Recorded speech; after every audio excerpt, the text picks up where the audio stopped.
There's something quietly devastating about how addiction creeps into our lives. You don't always notice it at first. It's not always a syringe or a bottle. Sometimes, it looks like your ninth scroll on Instagram in under a minute. Sometimes, it's needing someone's text just to feel okay. Sometimes, it's a second episode, then a third, then a season, and it starts to feel normal until it doesn't. You're not chasing a high anymore. You're escaping a low. And the scary part is, most of us don't even know where that low comes from. And if you asked Swiss psychologist Carl Jung how to treat addiction, he wouldn't start with a detox. He wouldn't even focus on the behavior. He'd ask about your soul, because Jung believed addiction wasn't the problem. It was the symptom. We live in a world that's dopamine deprived and stimulus obsessed. Our brains are constantly trying to feel better, but they're stuck in a loop. Dopamine, the chemical we associate with motivation and reward, is drying up, not just because of what we do, but because of what we don't understand about ourselves. Jung called this the disconnection from the self, not your ego, not your job title. Yourself, the deepest, most integrated version of who you truly are. The part of you that's connected to purpose, creativity, and meaning. Addiction, according to Jung, is a spiritual thirst, a call from the unconscious, not just for relief, but for wholeness. In his words, every form of addiction is bad, no matter whether the narcotic be alcohol or morphine or idealism. What he meant was, the root isn't the substance, it's the emptiness. This is where most modern approaches to addiction fall short. We treat the habit, but we don't meet the human. We patch the leak, but ignore the cracked foundation. Jung believed that lasting healing only comes when we're brave enough to look inward, at the shadow parts of ourselves we've buried, the parts we judge, the parts we fear, the parts that are begging to be seen, not silenced. And if that feels overwhelming, you're not alone. Because here's the truth. The shadow isn't bad.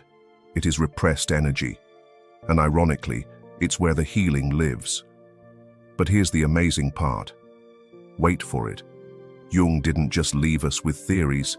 He left a map, a psychological and spiritual toolkit to begin reintegrating what's been lost. Tools that help us understand why the dopamine is gone in the first place, and how to live in a way that naturally restores it. Not by chasing pleasure, but by aligning with purpose. We're going to get into those tools, practical ones, spiritual ones, even ones you can start today.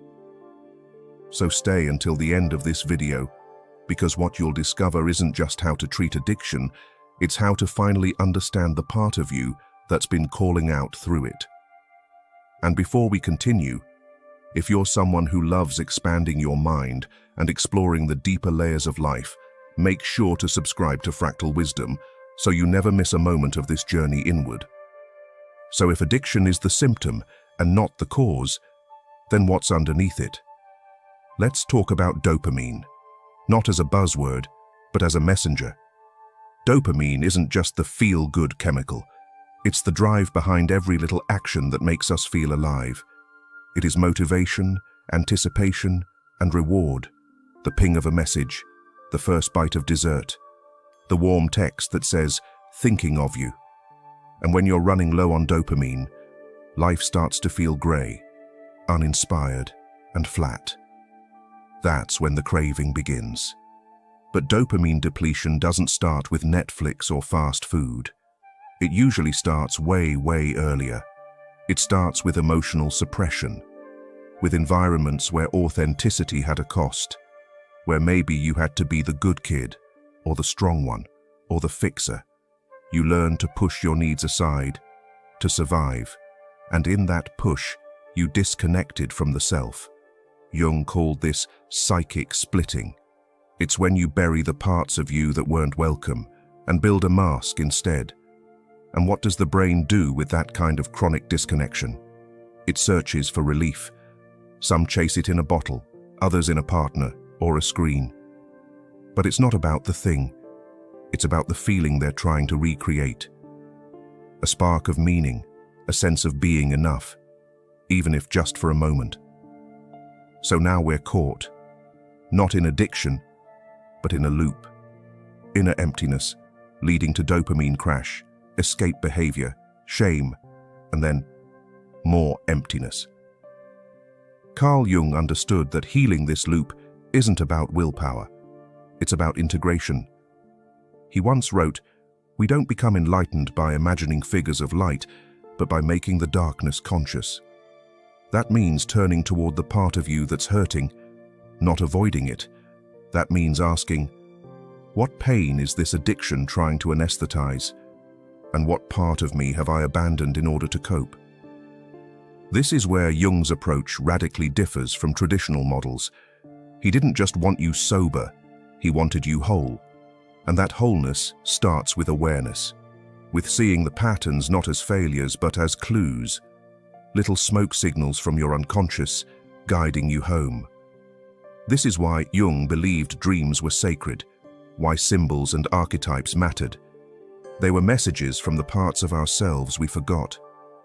The child, the rebel, the healer, the wounded one, all still alive inside you. And until we make space for them, we'll keep trying to feel whole through things that were never meant to complete us. But there's good news, because the moment you stop seeing addiction as a failure and start seeing it as a message, is the moment healing begins. Addiction isn't who you are. It's a coping mechanism your psyche created to protect you from a pain you never got to process. But now, you're ready. You're curious. And that's everything.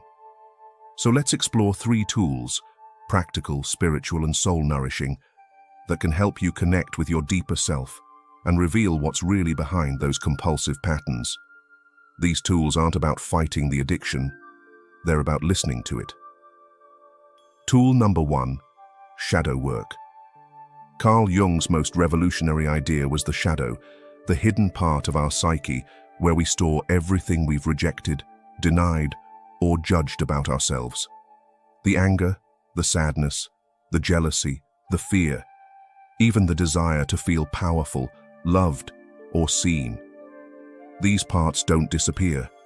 They just go underground, and they leak out through our addictions, projections, and patterns. Shadow work is the process of making the unconscious conscious. It's sitting down with yourself and asking, what part of me have I locked away because I thought it was unacceptable? What truth do I not want to look at but desperately need to? You can begin shadow work through journaling. Try asking yourself, if my addiction had a voice, what would it say to me? Write without judgment. Let it speak. You might be surprised how much truth is waiting just beneath the surface. Tool number 2, breath work. Now, Jung never taught breath work, but if he were alive today, he might see it as one of the most direct ways to meet the unconscious, through the body. Breathwork is the practice of using conscious rhythmic breathing to bypass the thinking mind and tap into stored emotional energy. Our breath is the one bodily function that's both automatic and under our control, and it can be used as a portal to the unconscious. When you breathe consciously, especially in a connected or circular pattern, you send a signal to your nervous system that says, it's safe now, you can let go. What often follows is the release of buried emotions, unresolved trauma, or even long-forgotten memories. Some people cry, some laugh, some shake, some feel clarity they've never felt before. This isn't just emotional detox, it's psychological integration. You're clearing the energetic blocks that addiction tried to numb. Addiction numbs, breathwork reveals. Even one session can make you realize the thing you were craving wasn't a substance, it was yourself. Tool number 3, symbolic ritual as a dialogue with the soul. Carl Jung often said, the soul speaks in images. That's why symbols, dreams, and rituals carry such power. They bypass the intellect and speak directly to the unconscious. When we're stuck in addiction, it's not just our habits that are out of sync. It's often our inner world that's been silenced or ignored. Ritual becomes a way to reopen that dialogue. But we're not talking about empty ceremony. We're talking about a conscious act of connection. Here's a powerful symbolic ritual you can try. Find a quiet space and light a candle. Fire is a timeless symbol of purification. Sit with a mirror and look into your own eyes, not to judge, not to criticize, but to witness. Say aloud, "I know I've been trying to escape something. I don't fully understand it yet, but I'm here, ready to listen." Write a letter to the part of you that's addicted, not to shame it, but to understand it.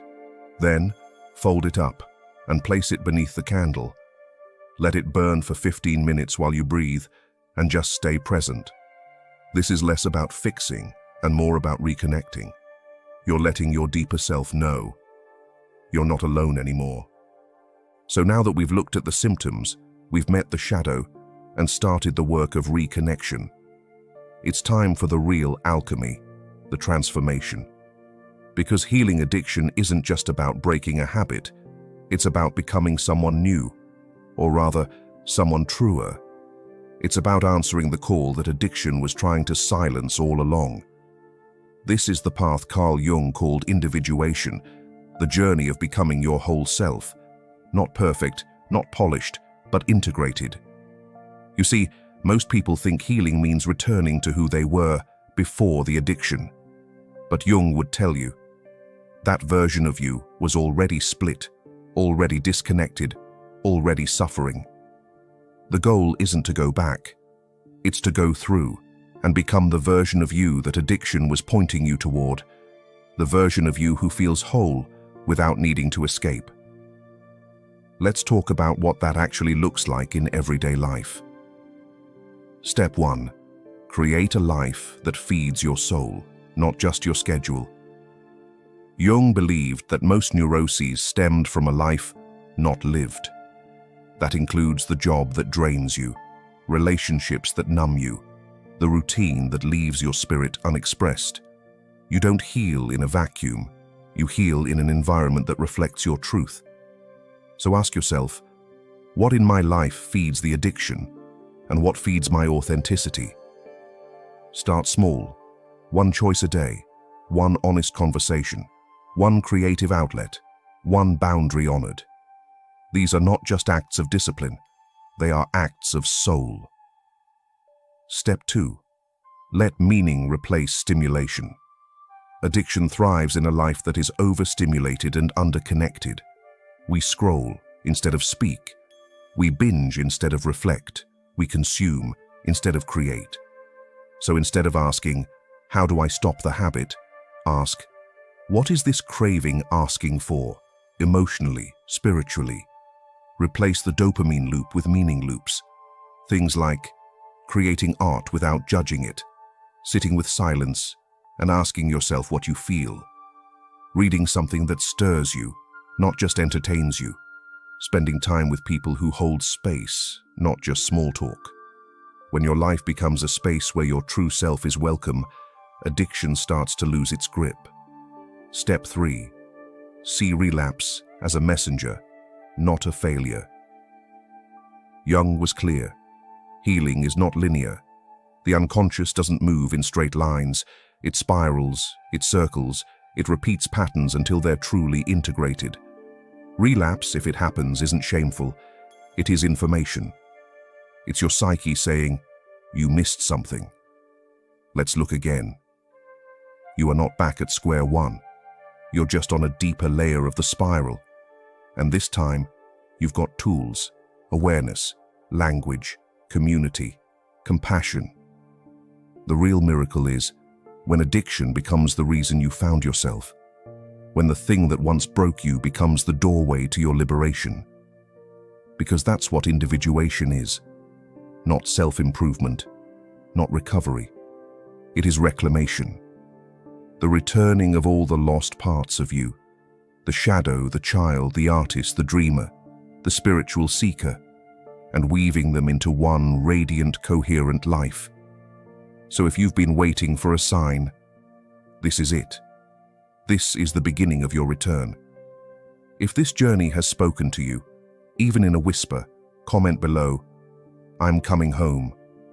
And if you haven't already, subscribe to Fractal Wisdom for more videos that go way beyond the surface and straight into the soul. You are not broken, you are becoming. Your real self is waiting.